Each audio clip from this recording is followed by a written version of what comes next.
संक्रमणकालीन न्यायलाई निष्कर्षमा पुर्याउन सरकार प्रतिबद्ध रहेको परराष्ट्र मन्त्री गेवालीको भनाई। सार्कलाई प्रभावकारी बनाउनु पर्नेमा जोड। चिकित्सा शिक्षा अन्तर्गत एमबीबीएस र बीडीएस तहको प्रवेश परीक्षाको नतिजामा त्रुटि भेटिएपछि पुनः प्रकाशित। 250 जनाको नतिजा परिवर्तन। युरोपियन युनियनबाट बाहिरिने मिति लम्ब्याउन गरेको आग्रह प्रधानमन्त्री जोन्सनले बेवास्ता गरेको बेलायतस्थित विपक्षी सांसदको आरोप। सत्ता परिवर्तनमा लाग्ने चेतावनी। र कप्तान खड्काको ऐतिहासिक शतकसँगै त्रिकोणात्मक टी20 क्रिकेट सिरिजको दोस्रो खेलमा नेपालको शानदार जित। सिङ्गापुर 9 विकेटले पराजित। नमस्कार, कान्तिपुर डायरीका साथमा साथी लक्ष्मी र म बासु। समाचार अब विस्तारमा।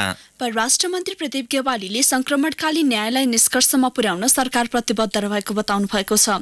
राष्ट्रसङ्घको 74औं महासभालाई आज सम्बोधन गर्दै परराष्ट्र मन्त्री गेवालीले बृहत शान्ति सम्झौता, अन्तर्राष्ट्रिय कानून, शहीद परिवार र पीडितको चासो तथा यथार्थका आधारमा सरकार न्याय निरूपणका लागि प्रतिबद्ध रहेको बताउनु भएको हो। लोकतन्त्र, विकास र मानवाधिकार एक अर्काका परिपूरक भएकाले यसलाई सम्बोधन गर्न सरकार प्रतिबद्ध रहेको गेवालीको भनाइ छ। शान्ति, सुरक्षा तथा आर्थिक विकासमा सार्क र बिमस्टेक जस्ता क्षेत्रीय संगठनको सहकार्य महत्वपूर्ण हुने मन्त्री गेवालीले बताउनुभयो। सार्कलाई पुनर्जीवित गराउन नेपालले अध्यक्ष राष्ट्रका हैसियतमा प्रयास गरिरहेको मन्त्री गेवालीले विश्व समुदायलाई जानकारी दिनुभएको हो। अवसर आम्दानीमा असमानता सहित प्रविधि र क्षमताको असमानताले विश्वलाई डोर्याएकाले विश्वमा व्यापार तनाव उत्कर्षमा पुगेको बताउँदै मन्त्री गेवालीले विकासशील, विकासोन्मुख मुलुकहरूमा गम्भीर असर पुगेको बताउनुभयो। अब हाम्रो नियमित स्तम्भ कान्तिपुर सविस्तार। कान्तिपुर सविस्तार। चाडपर्व नजिकिएसँगै तरकारीको मूल्य अस्वाभाविक रूपमा बढेको छ। कालीमाटी फलफूल तथा तरकारी बजार विकास समितिको तथ्याङ्क अनुसार 20 दिनमा होलसेल मूल्यमा नै 289% सम्म वृद्धि भएको छ। लगातारको वर्षा र आयातित तरकारीमा मूल्य बढेपछि असर परेको व्यवसायीको दाबी छ। यद्यपि बिचौलियाका कारण मूल्य वृद्धि भएको उपभोक्ता अधिकार कर्मीले गुनासो गरेका छन्। यहाँ किन्दा भन्दा नि बाहिर किन्दाखेरि चाहिँ अलि धेरै महँगो छ। यहाँ चाहिँ अलि बरु सस्तै नै छ। सरकारलाई पनि त अलि हेर्नु पर्छ नि, यति महँगो भइसक्यो सबै।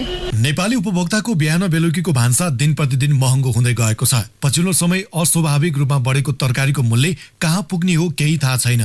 चाडपर्वको मुखैमा बढेको तरकारीको भाउले न किसान खुसी छन् न त उपभोक्ता नै सन्तुष्ट छन्। चाडपर्वलाई केन्द्रित गरेर बिचौलिया सक्रिय रहेको अनुमान गर्छन् उपभोक्ता हित संरक्षण मञ्चका अध्यक्ष ज्योति बानिया। किसानले पनि त्यस बिक्री गरेको चाहिँ कुनै न कुनै स्लिप देखिनु पर्ने, अनि त्यसपछि ट्रेडर्सले कति बेच्यो त्यो पनि देखिनु पर्ने, जुन थोक विक्रेताले खुद्रालाई कति बेच्यो बिल देखिनु पर्ने। बिलमा अब हामीबाट कर लिँदैनौँ, बिल चाहिँ कुनै हाल पनि देखाउनु पर्छ भनेर भन्ने बित्तिकै ट्रेसेबिलिटी गर्ने अवस्था रहन्थ्यो। त्यो स्थिति छैन। सरकारको इच्छा शक्ति पनि छैन। खालि म गर्छु भनेर चाहिँ यसो हाकाउको गर्ने, तर मैले गर्छु भन्ने है ल मेरो ड्युटी पुग्यो भनेर भन्ने मात्रै कुरा रह्यो। अर्को गृह प्रशासनलाई प्रत्येक जिल्लामा यो काम हेर्नलाई उपभोक्ता हित संरक्षण नियावलीले चाहिँ सिडिओलाई तोकेको छ। उद्योग वाणिज्य र आपूर्ति मन्त्रालयले सिडिओलाई चाहिँ हेर मात्रै भनेर चिठी मात्रै लेखे, भोलिपल्ट चाहिँ त्यो करेक्सन भइहाल्थ्यो। तर यता उपभोक्ता अधिकार कर्मीको कुरामा सरकारी पक्ष पटक्कै स्वीकार गर्न सक्दैन। वाणिज्य आपूर्ति तथा उपभोक्ता संरक्षण विभागका महानिर्देशक योगेन्द्र गौचनले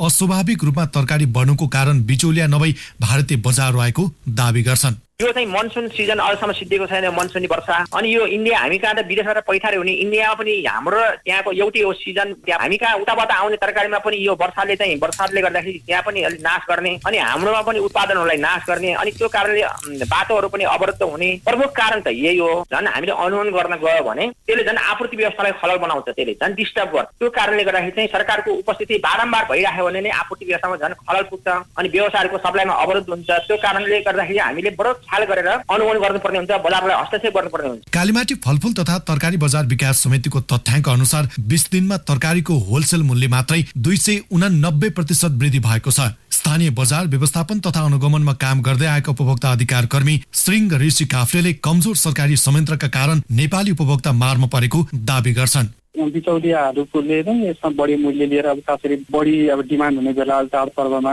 यस्तो दसैँ तिहारहरूको चाडपर्वहरूमा चाहिँ बढी डिमान्ड हुने भए पछाडि चाहिँ अनि उनीहरूले चाहिँ बिचमा धेरै प्रतिशतसम्म उनीहरूले बढी बिचमा नाफा लिइदिने र खुद्रा विक्रेताले पनि त्यही अनुसार बढी लिइदिने गरेर चाहिँ बजार मूल्य बढेको हो। त्यसले किसानले पनि यसबाट चाहिँ फाइदा प्राप्त गरे अवस्था छैन। अहिले त संविधानले नै स्थानीय तहलाई यो अधिकार दिएको छ।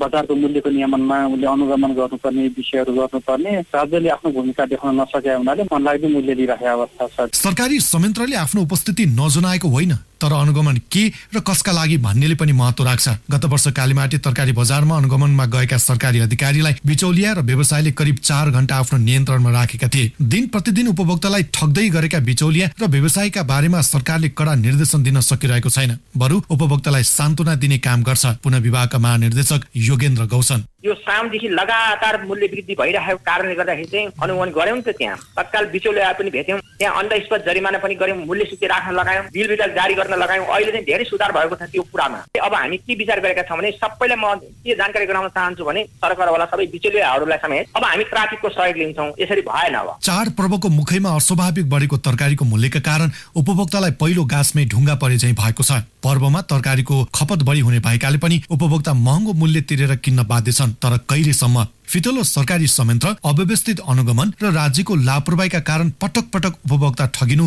राज्यका लागि शोभनीय विषय होइन। रेडियो कान्तिपुरका लागि सन्तोष गन्धर्व।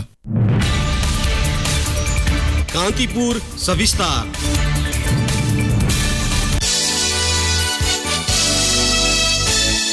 सत्तारूढ नेपाल कम्युनिस्ट पार्टी नेकपाका अध्यक्ष पुष्पकमल दाहालले आफ्नो पार्टी पूर्ण प्रेस स्वतन्त्रताको पक्षमा रहेको बताउनु भएको छ। काठमाडौँमा आयोजित एक कार्यक्रममा अध्यक्ष दाहालले संविधानमै प्रत्याभूत पूर्ण प्रेस स्वतन्त्रतालाई कसैले दबाउन नसक्ने जिकिर गर्नुभयो। जनताबाट प्राप्त उपलब्धिलाई संस्थागत गर्न सञ्चार माध्यमको भूमिका महत्वपूर्ण रहेको भन्दै उहाँले राजनीतिक विचारभन्दा पनि सामाजिक उत्थानका लागि कलम चलाउन सञ्चारकर्मीलाई सुझाव दिनुभयो। पत्रकार आचार संहिताको पालनामा प्रेस जगत चुक्न थालेको भन्दै उहाँले राम्रा काममा सरकारलाई पनि सहयोग गर्नुपर्ने धारणा राख्नुभयो। अध्यक्ष दाहालले वर्तमान सरकार सामाजिक सञ्जाललाई नियन्त्रण गर्ने पक्षमा नरहेको बताउनुभयो। सोही कार्यक्रममा नेकपाका महासचिव विष्णु पौडेलले आम सञ्चार माध्यममा विश्वसनीयताको प्रश्न उठेको बताउनुभयो। मिडियाले त्यसमाथि सम्झौता गर्न नहुने उहाँको भनाइ थियो। शिक्षा मन्त्री गिरिराज मणि पोखरेलले पछिल्लो समय देश प्रविधि मैत्री बन्दै गएको बताउनुभयो। मन्त्री पोखरेलले विश्व प्रविधि मैत्री बन्दै गएको समयमा नेपालले प्रविधिको उच्चतम प्रयोग गर्न सक्नुपर्ने धारणा राख्नुभयो। कान्तिपुर डायरीमा अब ब्रेकको पालो। अब बाँकी प्रसङ्ग। काठमाडौँ विश्वविद्यालयले चिकित्सा शिक्षा अन्तर्गत एमबीबीएस र बीडीएस तहको प्रवेश परीक्षाको नतिजा पुनः प्रकाशित गरेको छ। गत सोमबार प्रकाशित नतिजामा प्राविधिक त्रुटि भएको जनाउँदै विश्वविद्यालयले त्रुटिलाई सच्याउँदै परीक्षाफल आज पुनः प्रकाशित गरेको हो। पहिलो नतिजाबाट 250 विद्यार्थीको नतिजामा परिवर्तन देखिएको छ। विश्वविद्यालयका स्कुल अफ मेडिकल साइन्सेसका डिन प्रोफेसर रोजेन्द्र कोजुले पहिलो पटक प्रकाशित नतिजामा प्राविधिक त्रुटि भेटिएकाले दोस्रो नतिजा प्रकाशित गरिएको बताउनुभयो। विश्वविद्यालयले पुनः प्रकाशित नतिजामा चित्त नबुझे विद्यार्थीले उत्तर पुस्तिका हेर्न सक्ने व्यवस्था मिलाइएको जनाएको छ। त्रिभुवन विश्वविद्यालय र काठमाडौँ विश्वविद्यालयले चिकित्सा शिक्षा अन्तर्गत एमबीबीएस तहको प्रवेश परीक्षाको नतिजा गत सोमबार सार्वजनिक गरेका थिए। एमबीबीएसका लागि दुई विश्वविद्यालयले लिएको प्रवेश परीक्षामा करिब 19,000 विद्यार्थी सहभागी भएकोमा 8,756 विद्यार्थी उत्तीर्ण भएका थिए। त्रिवी चिकित्सा शास्त्र अध्ययन संस्थानले गत 3 गते र काठमाडौँ विश्वविद्यालयले गत शनिबार परीक्षा सञ्चालन गरेका थिए। त्रिवी अन्तर्गतका कलेजमा 4,269 र काठमाडौँ विश्वविद्यालय अन्तर्गत 4,487 विद्यार्थी उत्तीर्ण भएका थिए। राप्ती स्वास्थ्य विज्ञान प्रतिष्ठान बचाउ अभियानले उपकुलपति डाक्टर संगीता भण्डारीको राजीनामा माग गर्दै आज दाङको घोराहीमा प्रदर्शन गरेको छ। प्रतिष्ठानमा स्वास्थ्य सेवा प्रभावकारी नभएको उपकुलपति भण्डारीले मनोमानी गरेको र प्रतिष्ठानको अवस्था बिग्रँदै गएको भन्दै अभियानले नागरिक प्रदर्शन गरेको हो। प्रतिष्ठानमा विशेषज्ञ चिकित्सक नहुँदा 1 महिनादेखि बिरामी भर्ना हुन सकेका छैनन् भने चिकित्सकहरू आन्दोलनमा उत्रिएपछि स्वास्थ्य सेवा अलपत्र बनेको छ। स्वास्थ्य सेवा बन्द हुँदा पनि उपकुलपति भण्डारीले केही कदम नचालेको, मनोमानी तरिकाले काम गरेको, चिकित्सकहरूलाई काम गर्ने वातावरण नदिएको र प्रतिष्ठानको नेतृत्व गर्न नसकेको भन्दै अभियानले उनको राजीनामा माग गर्दै आएको छ। प्रतिष्ठानमा कार्यरत 23 डाक्टरहरूले काम गर्ने वातावरण नभएको भन्दै गत भदौ 7 गते सामूहिक राजीनामा दिएका थिए। काठमाडौँ छिर्ने र बाहिरिने मुख्य सडक नागढुङ्गा नौबिसे खण्डमा यातायात आवागमन सहज भएको ट्राफिक प्रहरीले जनाएको छ। दिउँसोसम्म सवारी साधनको केही चाप भए पनि अहिले सामान्य अवस्थामा सञ्चालन भइरहेको थानकोट स्थित ट्राफिक प्रहरी कार्यालयले जनाएको छ।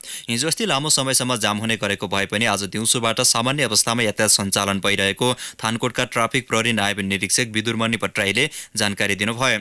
चाडबाडको मुखमा सडक विभागले मर्मत सुरु गरेपछि दशैंका लागि घर जानेर काठमाडौँ भित्रिनेहरूले पछिल्लो समय निकै शास्ति खेप्नु परेको थियो। माटो पनि बिक्री हुन्छ र माटोको कारोबारले व्यावसायिक रूप लिन्छ भन्दा धेरैलाई विश्वास नलाग्न सक्छ। तर दशैं र तिहार नजिकै जाँदा पाँचथरको फिदिम नगरपालिका चारखम्बे र रातमाटेका बासिन्दालाई माटो खन्ने र गाडीमा पठाउने चटारो शुरू भएको छ। पाँचथरमा मात्र होइन, छिमेकी जिल्ला ताप्लेजुङ र तेह्रथुमबाट समेत माग बढेपछि रातो माटो बिक्री गर्न भ्याइ नभ्याइ भएको हो। थप विवरणसहित पाँचथर सहकर्मी लक्ष्मी गौतम। चाडपर्व दशैं र तिहार नजिकिएसँगै घर लिपोत गर्न प्रयोग हुने लेसिलो र रातो माटो पाइने भएकाले पाँचथरको फिदिम स्थित रातो माटे र चारखम्बेका बासिन्दालाई रातो माटो बेच्न भ्याइ नभ्याइ भएको हो। माटो विक्रेता गीता लावती। इनाम 800 हैन, अनि अब यता यासोतिर त्यतातिर जान्छ धेरै। उज्जर र चहकिलो भएकाले यहाँको रातो माटो खरिद गर्न ट्र्याक्टर लगायत ढुवानीका साधन लिएर छिमेकी जिल्लाहरूबाट उपभोक्ता र व्यवसायी फिदिमसम्म आइपुग्ने गरेका छन्। यहाँ प्रति बोरा 80 रुपैयाँमा रातो माटो पाइन्छ। त्यही रातो माटो ताप्लेजुङसम्म पुर्याउँदा 300 रुपैयाँसम्ममा बिक्री हुने गरेको छ। माटो व्यवसायी भीमकुमार लोहार। फिल्मको माटो राम्रो हुन्छ भनेर सबैतिरबाट माग हुन्छ, त्यस कारणले मैले 2-3 चोटि जतिले यहाँबाट माटो उठाइसकेँ मैले। चारखम्बेका झन्डै 30 परिवारले माटो बिक्री गर्दै आएका छन्। खन्ने, चाल्ने र गाडीमा लोड अनलोड गर्ने काममा 60 जनालाई रोजगारी मिलेको छ। चाडपर्वमा घर लिपोत गर्ने रातो माटो बेचेरै स्थानीय बासिन्दाको घर खर्च पनि चलेको छ।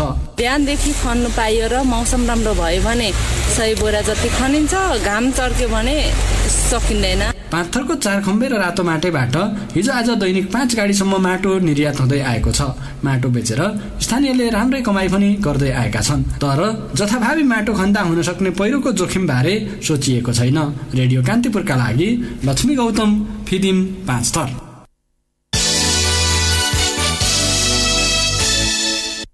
हिन्दू धर्मावलम्बीमा हुने पितृपक्ष अर्थात् सोह्र श्राद्ध आज सकिएको छ। प्रत्येक वर्ष आश्विनी कृष्ण प्रतिपदादेखि सुरु हुने सोह्र श्राद्ध आज आश्विनी शुक्ल प्रतिपदाका दिन विसर्जन गर्ने चलन छ।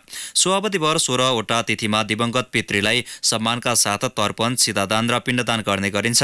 चाडपर्व यज्ञ तथा ठूला कार्य गर्नु अघि पितृलाई श्रद्धा भक्तिका साथ सम्झिने वैदिक सनातन हिन्दू शास्त्रीय परम्परा अनुसार 16 श्राद्ध गर्ने गरिएको नेपाल पञ्चाङ्ग निर्णायक समितिका अध्यक्ष प्राध्यापक डाक्टर रामचन्द्र गौतम बताउनुहुन्छ। परिवार नियोजनका साधन प्रयोग नगर्दा अनिच्छुक गर्भ रहने र गर्भपतन गर्ने क्रम बढेको छ। सामाजिक लालछना र भेदभावका कारण पनि महिलाले असुरक्षित तरिकाले गर्भपतन गराएको तथ्याङ्कले देखाएको छ। प्रदेश 5 मा मात्रै गत आर्थिक वर्षमा 17,135 जनाले गर्भपतन गराएका छन्। त्यसमध्ये 58% महिलाले असुरक्षित गर्भपतन गराएको प्रदेशको स्वास्थ्य निर्देशनालयले जनाएको छ। अनिश्चित गर्भ रहने र असुरक्षित गर्भपतन गराउने कारण महिलामा स्वास्थ्य सम्बन्धी समस्या देखिने गरेको निर्देशनालयका नर्सिङ अधिकृत थोमा पुनले बताउनुभयो। उहाँका अनुसार गत आर्थिक वर्षमा सबैभन्दा बढी कपिलवस्तुमा 3,280 र सबैभन्दा कम प्युठानमा 606 जनाले गर्भपतन गराएका छन्। भन्सार चली भित्राइएको करिब 11 लाख मूल्य बराबरका सामान पर्सा प्रहरीले छुट्टै स्थानबाट बरामद गरेको छ। गैरकानूनी तवरले भारतबाट भित्राइएका खाद्यान्न तथा इलेक्ट्रोनिक सामान प्रहरीले वीरगञ्ज महानगरपालिका 3 छपैयाबाट बरामद गरी भन्सार कार्यालयमा बुझाएको हो। बरामद सामानको मूल्य 5,39,515 रुपियाँ पर्छ। यस्तै प्रहरीले वीरगञ्ज महानगरपालिका 8 माई स्थान पछाडिबाट 5,15,000 रुपियाँ बराबरका सामान बरामद गरी भन्सार कार्यालयमा बुझाएको छ। प्रतिबन्धित नेतृविक्रम चन्द समूहका बर्दिया जिल्ला सेक्रेटरी गणेश अरियालले सो समूह परित्याग गरेका छन्। 1 लाख रुपियाँ धरोटी बुझाएर तारिकमा रिहा भएका अरियाललाई प्रहरीले पुनः पक्राउ गरी हिरासतमा राखेको थियो। प्रतिबन्धित समूह परित्याग गर्न परिवारबाट समेत अरियालमाथि दबाव थियो। चन्द समूह छाडेको तथा अवांछित गतिविधिमा नलाग्ने कागज गरेपछि उनलाई रिहा गरिएको जिल्ला प्रशासन कार्यालयले जनाएको छ। सल्यानको बाक्सौर नगरपालिका 4बाट लागू औषध अफिम सहित 3 जना पक्राउ परेका छन्। 884 ग्राम अफिम सहित रुकुम पश्चिमका 20 वर्षीय कमल विष्ट मगर, 22 वर्षीय मानबहादुर गिरे र दाङका 18 वर्षीय प्रेमपुन मगर पक्राउ परेको सल्यान प्रहरीले जनाएको छ। सिराबाट पनि प्रहरीले लागू औषध सहित 2 जनालाई पक्राउ गरेको छ। मोटरसाइकल दुर्घटना हुँदा इलाममा आज दिउँसो एक प्रहरीको ज्यान गएको छ। इलाम नगरपालिका 5 बिब्ल्याटेमा कार्यरत प्रहरी सहायक निरीक्षक रवि मगरको इलाम नगरपालिका 2 सुम्पेक जाने क्रममा छाँगे खोलामा भएको दुर्घटनामा ज्यान गएको हो। झैझगडा र कुटपिट भएको खबर आएपछि को 1B2288 नम्बरको मोटरसाइकलमा प्रहरी जवान रामसेवक मोचीसँगै मगर त्यसतर्फ गएका थिए। यस्तै दाङको गोराई उपमहानगरपालिका 14 दामोदर चोकमा भएको बसले मोटरसाइकललाई ठक्कर दिँदा एकजनाको मृत्यु भएको छ। रा 1K2106 नम्बरको बसको ठक्करबाट रा 1P4179 नम्बरको मोटरसाइकलका चालक 17 वर्षीय प्रदीप जीसीको मृत्यु भएको हो। गाउँपालिकाको केन्द्रको विषयलाई लिएर नेकपा सहितको राजनैतिक दलले तनहुको औरैसिङ गाउँपालिकाका सबै वडा कार्यालयमा आज तालाबन्दी गरेको छ। गाउँपालिका कार्यालयको केन्द्र गाउँपालिकाको वडा नम्बर 6 पोखरी भन्ज्याङमा राख्न खोजेको भन्दै गाउँपालिकाको सबै वडा कार्यालयमा तालाबन्दी गरेको नेकपा रिसिङका अध्यक्ष गन्जिङ गुरुङले बताउनुभयो। कान्तिपुर डायरीमा अब लमजुङ डायरीको पालो। लमजुङ डायरीबाट आस गुरुङको नमस्कार। बेसीसहर नगरपालिका 4 पुरानो कोट र सुन्दरबजार नगरपालिका 4 दुर्डाँडा जोड्ने गरी क्रेन्से खोलामा झोलुङ्गे पुल निर्माण गरिएको छ। पुल नहुँदा काठे फड्केको भरमा जोखिम मोलेर आवत जावत गर्दै आएका स्थानीयलाई मध्यनजर राखेर झोलुङ्गे पुल निर्माण गरिएको पुल निर्माण उपभोक्ता समितिका सचिव गुरुप्रसाद ढुङ्गानाले बताउनुभयो। पुल निर्माण भएपछि आवत जावतमा सजिलो भएको स्थानीयले बताएका छन्।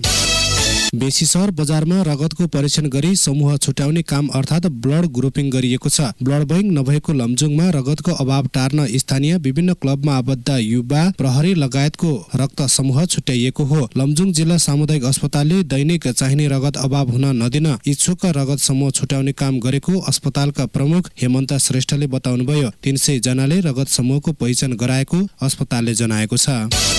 रेबिज लाग्नबाट बच्न दोर्दी गाउँपालिकाले गाउँभरिका कुकुर र बिरालालाई एन्टी रेबिज भ्याक्सिन लगाउने अभियान थालेको छ। रेबिज लागेर बेसीसहरमा एक बालकको मृत्यु भएपछि यसबाट बच्न दोर्दी गाउँपालिकाले अभियान नै थालेको हो। गाउँपालिकाको पशु सेवा शाखाले घरमा पालिएका तथा सामुदायिक कुकुर साथै बिरालोलाई खोप लगाउन थालेको गाउँपालिकाका अध्यक्ष ओम बहादुर गुरुङले बताउनुभयो। यसअघि रेबिज विरुद्धको खोप लगाउन खासै वास्ता नगरिए पनि कुकुर बिरालोको टोकाइबाट रेबिज सर्ने बुझेपछि अभियान थालिएको र गाउँमा टोली खटाइएको उहाँले बताउनुभयो। कोलासोथर गाउँपालिकामा विपद जोखिम न्यूनीकरण कार्य सञ्चालन केन्द्र भवन निर्माण गरिएको छ। ग्रामीण सामुदायिक विकास केन्द्र RCDCले गाउँपालिका कार्यालय हातमा एक कोठे भवन निर्माण गरेर गाउँपालिकालाई हस्तान्तरण गरेको हो। नेपाल विपद जोखिम न्यूनीकरण परियोजना मार्फत 5,12,935 रुपियाँमा सो भवन बनेको परियोजनाका अधिकृत विक्रम शेडाईले बताउनुभयो। आपतकालीन कार्य सञ्चालन केन्द्र सञ्चालन गर्न 2,34,000 रुपियाँ बराबरको सामग्री समेत दिइएको छ। हस्त लमजुङ डायरी आजलाई यति नै। आस गुरुङ बिदा हुन्छु। नमस्कार। लमजुङ डायरीपछि कान्तिपुर डायरीमा पुनः ब्रेकको पालो। अब आर्थिक प्रसङ्ग। नेपाल भारत वाणिज्य सन्धि पुनरावलोकन समितिको बैठक सम्पन्न भएको छ। भारतको नयाँ दिल्लीमा 2 दिनसम्म चलेको बैठकमा नेपालको भारतसँगको चुलिँदो व्यापार घाटा, भारतीय बजारमा नेपाली उत्पादनको सहज पहुँच बारे छलफल भएको थियो। यस्तै गैर भन्सार अवरोध न्यूनीकरण र नाकाका पूर्वाधार सुधार लगायतका एजेन्डामा केन्द्रित रहेको बैठकमा सहभागी एक अधिकारीले बताए। सुरतका अनुसार वाणिज्य सन्धि पुनरावलोकन सम्बन्धी तेस्रो बैठकमा नेपाली पक्षले बढ्दो व्यापार घाटा न्यूनीकरणका लागि सन्धिमा गर्नुपर्ने संशोधनका बुँदाहरू प्रस्तुत गरेको थियो। नेपाली पक्षले पछिल्ला वर्षहरूमा भारतसँगको व्यापार सन्तुलनका बारेमा समेत भारतीय पक्षको ध्यानकर्षण गराएको थियो। गत आर्थिक वर्षमा भारतबाट 9 खर्ब 17 अर्ब रुपियाँको आयात भएकोमा निर्यात भने 62 अर्ब रुपियाँको मात्रै भएको थियो।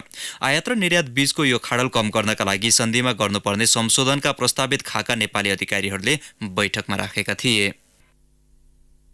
अब अन्तर्राष्ट्रिय प्रसङ्ग। युरोपियन युनियनबाट बाहिरिने मिति लम्ब्याउन गरेको आग्रह प्रधानमन्त्री बोरिस जोन्सनले बेवास्ता गरेको बेलायतस्थित विपक्षी दलका सांसदले आरोप लगाएका छन्।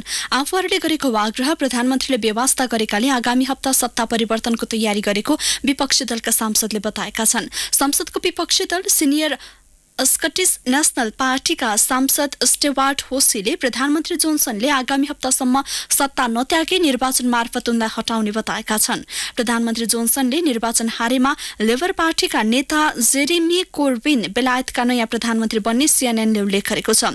यद्यपि कोर्बिनलाई ईयूबाट बाहिरिने मिति लम्ब्याउन पहल गर्ने शर्तमा मात्रै प्रधानमन्त्री बनाइने सिनियर स्कटिस नेशनल पार्टीका सांसद स्टेवार्ट होसीको भनाइ छ। आगामी अक्टोबर मसान्तभित्र बेलायत ईयूबाट बाहिरिने समयसीमा छ, तर अक्टोबर 19 भित्र समयसीमा बढाउन पहल गर्नुपर्ने विपक्षीको मागलाई बेवास्ता गर्दै आएको प्रधानमन्त्री जोन्सनमाथि आरोप लाग्दै आएको छ। अब खेल प्रसंग। कप्तान पारस खड्काको विस्फोटक ब्याटिङमा नेपालले सिंगापुरमा जारी त्रिकोणात्मक टी20 क्रिकेट सिरिजमा शानदार जित हात पारेको छ। इन्डियन एसोसिएसनको मैदानमा नेपालले सिंगापुरलाई 9 विकेटले पराजित गर्दै सिरिजमा पहिलो जित हात पारेको हो। सिंगापुरले दिएको 152 रनको लक्ष्य नेपालले 24 बल अगावै 1 विकेट गुमाएर भेट्टाएको हो। कप्तान खड्का र आरिफ शेखले उल्लेख्य साझेदारी गरेपछि नेपालले सहज जित हात पारेको हो। अन्तर्राष्ट्रिय टी20 क्रिकेटमा खड्काले प्रहार गरेको यो पहिलो शतक समेत हो। प्लेयर अफ दि म्याच समेत बनेका खड्काले 52 बलको सामना गर्दै 9 छक्का र 7 चौकाको मद्दतमा 106 रनको उल्लेख्य योगदान दिए। शेखले 39 रन जोडेको इनिङ्समा ईशान पाण्डे 9 रनमै पेभिलियन फर्किए। त्यसैगि टस जितेर ब्याटिङ गरेको सिंगापुरले निर्धारित ओभरमा 3 विकेटको क्षतिमा 151 रनको योगफल तयार पारेको थियो। सिंगापुरका कप्तान टिम डेभिड 64 र जनक प्रकाश 25 रनमा नट आउट रहे।